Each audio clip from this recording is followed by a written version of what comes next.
بسم الله الرحمن الرحیم. دوستان عزیز، کمپاین زمستانی ما آغاز شده در تاریخ 5 و قرار است امروز به شما عزیزا خبر خوش بدم و وی که انشالله تمام ولایت یا اکثریت ولایت های افغانستان در زمستان امسال ما شامل است.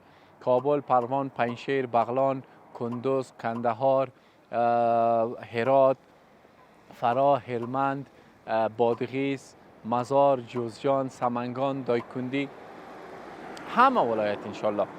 از شما عزیزا میخوایم که در این کمپاین با ما همراه شوید. برای هر خانواده نزدیک به 10,000 افغانی اختصاص دادیم که معمولا خانواده های یتیمدار و نیازمند است و بسته‌های مواد غذایی بهشان داده میشه انشالله.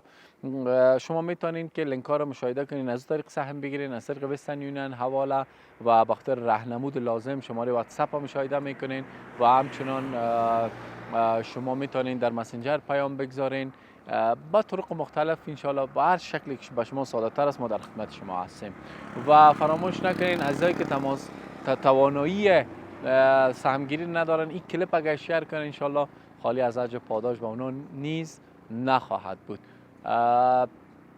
حق عزیزا برگردن ماست والذین فی اموالهم حق معلوم للسائل و المحروم. بندگان خدای رحمان کسایی هستند که در اموالشان سهم مشخص است برای هر سائل و نیازمندی. کلیپ حتما با دوستانتان شیر کنید. سلام علیکم.